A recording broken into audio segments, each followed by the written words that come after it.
Hello everyone, I am Shubhankar. Welcome to our YouTube channel Trade Talk. दोस्तों आज इस video में हम लोग बात करने वाले हैं कि निफ्टी टॉप से ऑलरेडी 5% फॉल कर चुका है। तो अगर आप स्विंग ट्रेडिंग कर रहे हो और साथ ही साथ अगर आप इन्वेस्टमेंट के लिए देख रहे हो, आपका अभी क्या प्लानिंग होना चाहिए, और साथ ही साथ अगर आपका पोर्टफोलियो अभी लॉस में जा चुका है या प्रॉफिट में है, आपको कौन कौन सा सेक्टर का ध्यान में रखना है, और अभी तक मेरा जो पोर्टफोलियो है वो कितना ड्रॉ डाउन हुआ, तो इसके बारे में भी हम लोग इस वीडियो में चर्चा करने वाले हैं। सो अगर आप इस चैनल पे न्यू व्यूअर हो और अगर आप इस चैनल पे पहली बार ये वाला वीडियो देख रहे हो, तो पहले इस वीडियो को पूरा का पूरा देख लीजिएगा, देन डिसीजन लेना कि आप इस चैनल के साथ जुड़े रहना चाहते हो या नहीं। ओके, तो चलिए शुरू करते हैं आज के इस video. First of all, Nifty आज का जो तारीख है वो है 5 ऑफ अक्टूबर। निफ्टी अभी जहाँ पे क्लोजिंग दिया है, निफ्टी का क्लोजिंग प्राइस है 25,014.60। फर्स्ट ऑफ ऑल निफ्टी, अगर हम लोग देखें निफ्टी कितना गिरा, ये जो स्विंग का टॉप था, इस टॉप से अगर हम लोग लो को कैलकुलेट करें, निफ्टी -4.99, लगभग 5% निफ्टी गिरा है। तो अगर आप प्रॉपर जगह के लिए इन्वेस्टमेंट के लिए देखोगे कि मुझे इस जगह पे ही इन्वेस्टमेंट करना है, मुझे इस जगह से इन्वेस्टमेंट शुरू करना है, यहाँ से ही मुझे एसआईपी शुरू करना है, तब जाके आप प्रॉपर इन्वेस्टमेंट कर नहीं पाओगे। तो आपको हर एक लेवल को पहले ध्यान में रखना है। प्राइस जब आपका लेवल पे आता है, कुछ रिएक्शन दिखाता है, तब जाके आप इन्वेस्टमेंट के लिए ट्राई कर सकते हो। देखिए, फर्स्ट ऑफ ऑल कुछ चीज़ें आपको कुछ इम्पोर्टेंट लेवल्स आपको ध्यान में रखना है कि कौन कौन सा लेवल पे आके निफ्टी रुक सकता है, और निफ्टी का पिछले 1-2 साल का इसका जो पैटर्न है ये क्या है, पहले मैं इसको दिखाने की कोशिश करूंगा। मैं पहले क्या करता हूँ, निफ्टी का जो चार्ट है इसको मैं एक बार क्वार्टर का चार्ट में चला जाता हूँ। ठीक है, ये निफ्टी का क्वार्टर चार्ट है। देखिए निफ्टी लगभग लास्ट 6 महीने से, 6 क्वार्टर से, मतलब 2023 अप्रैल मंथ, 6 क्वार्टर से ग्रीन कैंडल बना के ऊपर गया। ठीक है, इसका जो प्रीवियस पैटर्न था, इसको भी अगर आप देखते हो, कुछ इस जगह से जब कोरोना का क्रैश आया था, उसके बाद 2020 का जो अप्रैल महीना था, उसके बाद निफ्टी देखिए 1, 2, 3, 4, 5, 6, 6 क्वार्टर ऊपर गया, हाई हाई स्ट्रक्चर बनाया, देन जाके पॉज किया। और पॉज कब किया? जुलाई अगस्त सितंबर का जो कैंडल है, उस कैंडल का ऊपर से रिजेक्शन देके पॉज कर गया। मतलब जुलाई अगस्त सितंबर का जो क्वार्टर होता है, उस क्वार्टर के ऊपर गया, जाके वो पॉज करके मोटा मोटा करके 2 क्वार्टर रुका, देन चला। अभी निफ्टी का जो पैटर्न है, अगर आप प्रॉपरली इसको एनालिसिस करते हो, देखिए nifty pattern 1, 2, 3, 4, 5, 6, 6 already green candle आ चुका है, मतलब निफ्टी में ऑलरेडी एक मोमेंटम आ चुका है। हाँ, निफ्टी तो एक्सपेंसिव तो है, तो हम लोग ये एक्सपेक्ट नहीं कर रहे कि यहाँ से और भी ज्यादा जाएगा, हो सकता है चला जाए, लेकिन प्रीवियस पैटर्न के हिसाब से निफ्टी 6 लगातार ग्रीन कैंडल कर दिया। उसके बाद देखिए, ये जो क्वार्टर था, मतलब जुलाई अगस्त सितंबर का 2021 का क्वार्टर, इसका टॉप पे गया, जाके रिजेक्शन दिया। तो अभी भी यहाँ पे एक और चांस यहाँ पे आ सकता है। निफ्टी क्या कर सकता है, जुलाई अगस्त सितंबर का जो टॉप है, वहां से एक बार ऊपर जाके अगर फंसा देता है, देन जाके हो सकता है निफ्टी 1-2 क्वार्टर यहाँ पे रुक जाए। तो अभी निफ्टी का पैटर्न के हिसाब से अगर आप प्रॉपरली देखते हो, देखिए जब निफ्टी मोमेंटम करता है, देखिए यहाँ पे 1 2 3 4 5 6 लगातार ग्रीन कैंडल, क्वार्टर चार्ट में बोल रहा हूँ। मतलब आप अगर इस पैटर्न को नोटिस करते हो, ये जो कैंडल था देखिए 6 लगातार ग्रीन कैंडल। यहाँ पे अगर आप देखते हो 1 2 3 4 5 6 7 8, यहाँ पे वो पैटर्न रिपीट नहीं हुआ। तो लगभग आप बोल सकते हो लगातार प्रीवियस दो जो पैटर्न है उसके हिसाब से निफ्टी 6 ग्रीन कैंडल बनाने के बाद पॉज कर रहा है। हो सकता है निफ्टी यहाँ पे भी पॉज कर सकता है, मैं ये नहीं बोल रहा हूँ कि यहाँ से और ऊपर नहीं जाएगा, पॉज कर सकता है। लेकिन हम लोग क्या इन्वेस्टमेंट करना क्या क्या छोड़ देंगे? नहीं, हम लोगों के लिए कुछ इंपॉर्टेंस लेवल हम लोग अभी ड्रॉ कर सकते हैं। सपोज मैं अगर मंथली का चार्ट को ओपन करूं, निफ्टी कहाँ पे है? निफ्टी ये जो क्वार्टर है, जुलाई का जो जुलाई मंथ का जो टॉप है, इसका टॉप है 24,999.75, मतलब 25,000।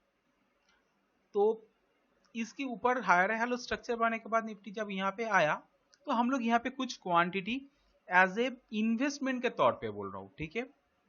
आप 20 में इन्वेस्ट कर सकते हो, या तो निफ्टी 20, या तो आप अगर कोई सेक्टर में इन्वेस्ट करना चाहते हो, या तो आईटी बीज, या तो कोई इंफ्रा में, या तो कोई फार्मा बीज, ऑटो बीज, ठीक है, बैंक बीज, आप इन्वेस्टमेंट कर सकते हो।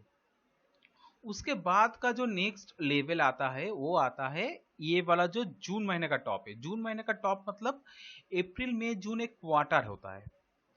प्रीवियस क्वार्टर का जो टॉप है वो है 24,174। तो ये जो टॉप है ये बहुत एक इंपॉर्टेंट एरिया है निफ्टी के लिए। ये भी हो सकता है निफ्टी एक दो दिन में 24,174 यहाँ से और 3-4% गिरने के बाद यहाँ पे सपोर्ट बनाने के बाद ऊपर जा सकता है, ये भी हो सकता है। तो हम लोग एक एक स्टॉपेज पे क्या कर सकते हैं? इन्वेस्टमेंट कर सकते हैं। लेकिन ये डिपेंड कर रहा है आपका मनी मैनेजमेंट क्या है। आपके उसके साथ आपका अगर रिस्क मैनेजमेंट सही है तो दिन जाके आप प्रॉपर तरीके से इसको हैंडल कर सकते हो। अगर आपको ये वाला एक्सपीरियंस नहीं है कि कैसे एक बड़ा अकाउंट को कैसे हैंडल करना चाहिए, तो आप उसके लिए हम लोगों के साथ कांटेक्ट भी कर सकते हो कि हम लोग कैसे, मेरा जो पोर्टफोलियो है उसको मैं कैसे मैनेज कर रहा हूँ, वो भी मैं दिखा दूंगा कुछ देर बाद कि मेरा अभी पोर्टफोलियो की कहाँ पे है, ठीक है। तो ये वाला जो एरिया है 24,174, हो सकता है प्राइस यहाँ पे भी ना रुके। उसके बाद आता है 22,526.60। ये कौन सा लेवल है? ये है ईयरली बेसिस फिस्कल ईयर का हाई लो, ठीक है। ये है जनवरी फरवरी मार्च 2023-24 का जो फिस्कल ईयर है इसका टॉप। ये बहुत एक इंपॉर्टेंट, मतलब इन्वेस्टमेंट के लिए ये जो एरिया है 22,500 बहुत ही एक अच्छा लेवल है, होता है। अगर सपोज मार्केट गिर भी जाता है, यहाँ पे सिर्फ आपको कुछ बीज, कुछ भी है, निफ्टी बीज बोलिए, बैंक बीज बोलिए, आपका अगर इंडिया को लेके अगर आप पॉजिटिव से होना चाहते हो, तो आपको इस जगह पे इन्वेस्ट करना है प्रॉपर। ये भी हो सकता है प्राइस यहाँ पे ना आए, तो उसके लिए हम लोग ऊपर लेवल से भी धीरे धीरे करके बाइंग कर सकते हैं, ठीक है। देखिए मैं यहाँ पे कोई आपको रिकमेंडेशन नहीं दे रहा हूँ कि आप यहाँ पे इन्वेस्ट करिए। आप जो भी करिए, आप जिनसे सीखे हो उनसे सलाह लेके करिए। आप अगर किसी से एडवाइस ले रहे हो उसका सलाह लेके करिए, ठीक है। मेरा यहाँ पे कोई रिकमेंडेशन नहीं है कि आप यहाँ पे आपके हिसाब से इन्वेस्ट करना, ठीक है। तो मेरे लिए अभी एक इन्वेस्टमेंट एरिया है मंथली बेसिस 25,000, उसके बाद आता है 24,200 क्वार्टरली बेसिस इन्वेस्टमेंट, और उसके बाद आता है 22,500 ईयरली बेसिस इन्वेस्टमेंट। आपको ये सारा लेवल को पहले ध्यान में रखना है। देन अभी मैं आपको मेरा जो पोर्टफोलियो है वो अभी कहाँ पे है, और उसके पहले आपको पहले क्या क्या चीजें ध्यान में रखना है। देखिए अगर आप सपोज स्टॉक्स को बाइंग के लिए देख रहे हो, पहले आपको देखना है कि व्हाट टू ट्रेड, मतलब कौन सा स्टॉक में आपका जो हाइपोथेसिस है आप कौन सा सेक्टर को लेके पॉजिटिव है, उस सेक्टर का कोई अगर स्टॉक अगर आपने पिक कर लिया, मतलब स्टॉक सिलेक्शन अगर आपका सही हो गया, जब मार्केट सपोज यहां से भी ऊपर जाएगा ना, मतलब 25,000 से, तब जाके आपका पोर्टफोलियो भी अच्छे तरीके से ग्रो करेगा। उसके बाद आता है व्हेन टू ट्रेड, मतलब आपको कुछ इंपॉर्टेंट लेवल्स को पहले ध्यान में रखना है कि कौन कौन सा लेवल आपके लिए इंपॉर्टेंट है, कि कंफर्मेशन जब आता है आपको उसके बाद इन्वेस्ट करना है। देन उसके बाद आता है हाउ टू ट्रेड, मतलब यहाँ पे कुछ एंट्री मेथड होता है कि कुछ कुछ इंपॉर्टेंट एंट्री मेथड अगर आप यूज करते हो, आपको वो बहुत ही ज्यादा आपको कॉन्फिडेंस देगा कि ये वाला अगर फॉर्मेशन कर देता है तो मैं जाके वहां पे इन्वेस्ट कर सकता हूँ। तो हाउ टू ट्रेड में आता है एंट्री कंफर्मेशन, और उसके साथ आता है एसएल। देन उसके बाद आता है हाउ टू मैनेज, मतलब एक प्रॉफिटेबल ट्रेड को आपको कहाँ पे बुक करना है, और उसके बाद अगर सपोज कोई भी स्टॉक आपको लॉस दे रहा है, उसमें आपको लॉस बुक करना है या एवरेज करना है, ये भी आपको ध्यान में रखना चाहिए। तो ये जो प्रोसेस है ये मेरा स्टॉक सिलेक्शन का प्रोसेस है, और मैं कुछ इस सिलेक्शन को यूज करते हुए मैं स्टॉक में इन्वेस्ट करता हूँ। अगर आपको ये चीजें सीखना है तो हम लोगों का जो कॉन्टैक्ट नंबर है, आप लोग उनके वहाँ पे कॉन्टैक्ट कर सकते हो हम लोग के साथ। तो मैं यहाँ पे मेरा जो पोर्टफोलियो है मैं उसको भी दिखा देता हूँ। पोर्ट निफ्टी ऑलरेडी ऊपर से 5% गिर चुका है। पहले आपको एक चीज ध्यान में रखना है कि आपका पोर्टफोलियो अभी कहाँ पे है, कौन सा सिचुएशन पे है। देखिए, पहले आपका जो सेटअप है, ठीक है, आपका सेटअप कितना स्ट्रांग है, पहले आपको एक चीज यहाँ पे ध्यान में रखना है, ठीक है। मार्केट अगर 5% गिरा, 5% डाउन हुआ, आपका पोर्टफोलियो अगर 50% डाउन हो चुका है, तो इसका मतलब समझ में आना चाहिए कि आपका सिलेक्शन सही नहीं है। लेकिन हाँ, मार्केट अगर 5% गिरा, आप 5% प्रॉफिट में हो, ओवरऑल पोर्टफोलियो के हिसाब से बोल रहा हूं, तो ठीक ठाक है, आप जो सिलेक्शन कर रहे हो सही तरीके से चल रहा है। ये भी हो सकता है 5% गिरने के बाद अगर आपका पोर्टफोलियो भी 5% गिरा है, तो यहाँ पे आप ये बोल सकते हो ठीक है, वहाँ पे आपको थोड़ा और ज्यादा स्टॉक को या तो सेक्टर को पहले ध्यान में रखना है कि आपको थोड़ा और एनालिसिस करना है कि मार्केट आपको जिस तरीके से दे रहा है उसके ऊपर अगर आपको मतलब प्रॉफिट करना है, तो थोड़ा आपको और भी ज्यादा दिमाग लगाना है। मैं यही चीज बोलने की कोशिश कर रहा हूँ। देखिए, अभी मार्केट जितने परसेंट गिरा है, 5% ऑलरेडी गिर चुका है। मेरा 23 लैक्स का फंड है, ठीक है, अभी ऑलरेडी इन्वेस्टेड बोल रहा हूँ, ठीक है। और मैं क्या करता हूँ, हर एक जो मेरा इंपॉर्टेंट लेवल होता है वहां पे जब भी मार्केट आ जाता है, मैं वहां पे मेरा जो मैं जो 20 में इन्वेस्ट करता हूँ वहां पे मैं 20 को उठाता हूँ, ठीक है।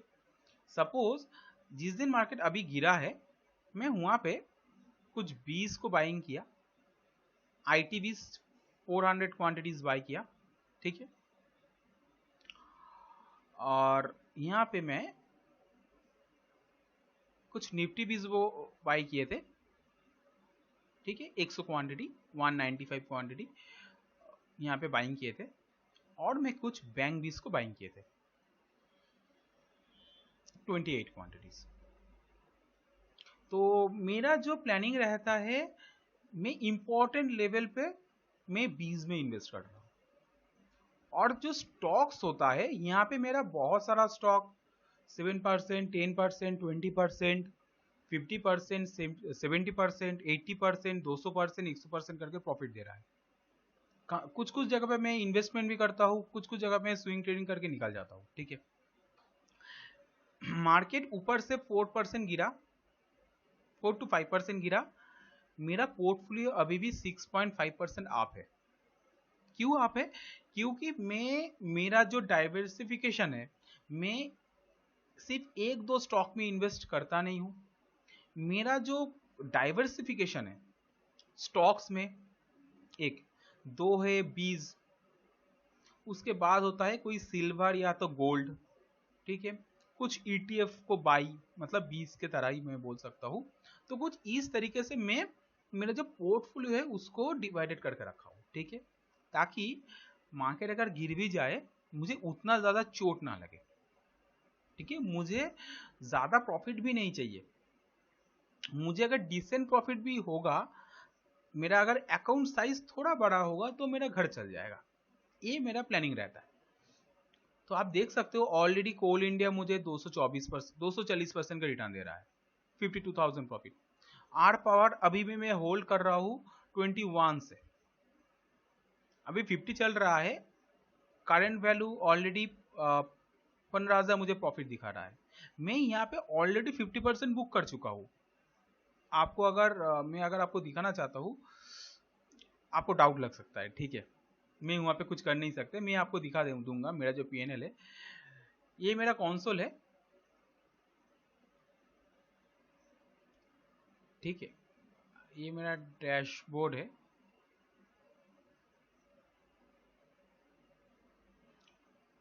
कुछ इस जगह पे मैं अगर रिपोर्ट पे भी दिखा दूँ, वेट, पीएनएल, और मैं यहाँ पे कोई फ्यूचर ऑप्शन करता नहीं हूँ, ठीक है। 23 मैं अप्रैल से दिखाता हूँ, ठीक है, अप्रैल, मई, जून, जुलाई, अप्रैल, ठीक है। फ्यूचर ऑप्शन का जो डेटा है ये मेरा जीरो है, मैं यहाँ पे कोई फ्यूचर ऑप्शन ट्रेड करता नहीं हूँ। और मैं अगर करता भी हूँ, हाँ ऑब्वियसली मैं करता हूँ, मैं ऑप्शन सेलिंग करता हूँ, मैं वहाँ पे मेरा जो कैपिटल है उसका सिर्फ 10% यूज करता हूँ, मतलब मैं 1.5 से लेकर 2 लाख में ऑप्शन ट्रेडिंग में यूज करता हूँ, ठीक है। क्योंकि मेरा जो ऑप्शन ट्रेडिंग का सेटअप है वो ऑलरेडी उतना मैच्योर नहीं है, मैं वहाँ पे भी प्रैक्टिस कर रहा हूँ, प्रैक्टिस के साथ साथ थोड़ा प्रॉफिट थोड़ा लॉस, ब्रेक इवन पे हूँ, छोटा मोटा लॉस में हूँ, अगर मैं सीधी तरीके से बोलूँ तो, ठीक है। मैं यहाँ पे अगर आपको इक्विटीज को मैं अगर रियलाइज प्रॉफिट के हिसाब से दिखा दूँ, मैं ऑलरेडी इक्विटीज से 4.45 लाख ऑलरेडी 2023 से ऑलरेडी इनकम कर चुका हूँ। और मैं आपको जो इसके लिए ओपन कर किया कि मैं ये आपको दिखाना चाहता हूँ कि मेरा जो होल्डिंग है आर पावर, ये जो आर पावर 21 में मैंने बाइंग किए थे, इसको मैं ऑलरेडी 30 पे बुक भी कर चुका हूँ। क्यों बुक कर चुका हूँ? ताकि मेरा जो टारगेट है मेरा आर पावर को लेकर बहुत बड़ा है, तो जब गिरेगा मैं फिर से इसको एवरेज करूंगा, ठीक है। और क्यों एवरेज करूंगा उससे अलग बात है, लेकिन मैं यहाँ पे आपको रिकमेंड नहीं कर रहा हूँ कि आर पावर को बाई करने के लिए। मेरा जो स्टूडेंट थे उनको पता है कि मैं किस लिए इसको बाइंग कर रहा हूँ, ठीक है। मैं कुछ चीजें देख के ही इसको बाइंग कर रहा हूँ, वो मेरा जो स्टूडेंट है उनको पता है। देखिए मैं यहाँ पे कुछ चीजें दिखाना चाहता हूँ। आर पावर IJKLMNOPQRRS, देखिए आर पावर, ठीक है। 500 क्वांटिटी, 10,000 को मैंने बुक किया था, 42% प्रॉफिट, ठीक है। 29.85 पे मैंने एग्जिट कर चुके थे, ठीक है। तो मतलब ये मेरा जो अभी आर पावर चल रहा है, ठीक है, ये मेरा मैं ऑलरेडी इसमें से प्रॉफिट बुक कर चुका हूँ, ठीक है। तो उसमें मेरा कोई प्रॉब्लम नहीं है, मैं अभी इसको होल्ड कर सकता हूँ, ठीक है। तो इसलिए इस तरीके से मेरा जो पोर्टफोलियो है वो अभी ग्रो कर रहा है। अगर आप देखोगे कि ऑलरेडी मेरा IX में 51% रिटर्न दिखा रहा है, GR इंफ्रा पे 40% के आसपास रिटर्न दिखा रहा है। तो मेरा कुछ प्लानिंग होता है स्टॉक्स को लेके, मैं किसको कहाँ पे बाई करूँ, कौन से लेवल पे ब्लाइंडली मैं बाई करता हूँ। कुछ कुछ स्टॉक है मैं थोड़ा वेट करके बाई करता हूँ, कुछ कुछ स्टॉक है मैं गिरने के बाद फिर से बाई करता हूँ, ठीक है। तो यही है, अगर आपका जो पोर्टफोलियो है अभी आपका पोर्टफोलियो अगर 50% 20% अगर लॉस में है, तब जाके आपको ये चीजें सोचना है कि आपका जो स्विंग ट्रेडिंग है आपको वहां पे कुछ खास तरीके से ध्यान में रखना है। क्योंकि पहले आपको एक चीज ये समझ में आना चाहिए कि 90% लोग अगर एफएनओ से लॉस कर रहा है, कोई ना कोई तो प्रॉफिट तो कर रहा है। 10% लोग प्रॉफिट कर रहा है, हो सकता है हम लोग वहां पे ना जाए। लेकिन स्विंग ट्रेडिंग से मैक्सिमम लोग, अगर आप प्रॉपर तरीके से होल्ड करते हो स्विंग ट्रेडिंग पे, अगर आपका कैपिटल अच्छा है ना, आप इजीली प्रॉफिटेबल बन सकते हो, उसमें कोई दुविधा का बात नहीं है। तो मैं आपको यही बोलने की कोशिश कर रहा हूँ, अगर आपको सही तरीके से स्विंग ट्रेडिंग में कुछ ट्रेडिंग सीखना है, स्टॉक सिलेक्शन कैसे करना चाहिए, कहाँ पे आपको प्रॉपर लेवल पे एंट्री करना है, कहाँ पे आपको कंफर्मेशन के साथ एंट्री करना है, कहाँ पे आपको डबल क्वांटिटी के साथ बाई करना है, तो ये वाला चीजें अगर आपको सही में सीखना है, तो मैं आपको ये दावे के साथ बोल सकता हूँ कि आप जिसका वीडियो देख रहे हो, तो वो आपको कुछ झूठ नहीं बोल रहा है कि सही से अगर आप स्विंग ट्रेडिंग सीखना चाहते हो, एक बेस्ट जगह है। मैं आपको दावे के साथ बोल सकता हूं, यहां से आप अच्छा चीजें सीख के जाओगे, साथ ही साथ मैं आपको पोर्टफोलियो खुला के ओपन करके दिखा दूंगा कि मैं प्रॉफिटेबल हूं या नहीं स्विंग ट्रेडिंग में। और मैक्सिमम लोग प्रॉफिटेबल है स्विंग ट्रेडिंग में, मेरा वीडियो में मैं नहीं बोल रहा हूं। अगर आप सही में, अगर आप किसी दूसरों का वीडियो देख रहे हो, आप वहां से भी सीख सकते हो। हाँ, सिर्फ आप देख लेना कि वो प्रॉफिटेबल है या नहीं, ठीक है। और मेरा जो स्विंग ट्रेडिंग का क्लास होता है, मैं थोड़ा लंबा रखता हूँ कि 1-2 महीने का क्लासेस होता है। तो अगर आप उसके लिए कांटेक्ट करना चाहते हो तो कर सकते हो, कोई इशू नहीं है। तो यही है आज के लिए वीडियो। ये वीडियो देखने के बाद अगर आपको कुछ सीखने के लिए मिला कि हाँ किस तरीके से एक बड़ा अकाउंट को कैसे, देखिए बड़ा कुछ भी नहीं होता है, ये साइकोलॉजी और रिलेटिव होता है। 23 लाख किसी के लिए कुछ भी नहीं है, और किसी के लिए बहुत बड़ा है। बहुत बड़ा मतलब जो 20,000 लेके ट्रेड कर रहा है, उसके हिसाब से 23 लाख बड़ा है। लेकिन जो 23 करोड़ लेके ट्रेड कर रहा है, वो कुछ भी नहीं है। तो मैं बड़ा छोटा तो नहीं बोलूंगा, कि प्रॉपर तरीके से किस तरीके से डाइवर्सिफिकेशन करना है स्टॉक्स में, कौन सा सेक्टर में किस जगह पे बाई करना है, कौन सा बीज को कब बाई करना है, अगर आपको ये चीजें जानना है तो मैं आपको उसके लिए गाइड कर सकता हूँ एज ए मेंटर, ठीक है। सो यही है आज के लिए वीडियो। अगर आपको ये वीडियो अच्छा लगा है, सो देन इस वीडियो को लाइक करिए, शेयर करिए, और इस चैनल को सब्सक्राइब करना मत भूलिए अगर आप सही में कुछ चीजें सीखे हो। So thank you so much for watching this video. See you in the next video. Jai Hind, Vande Mataram.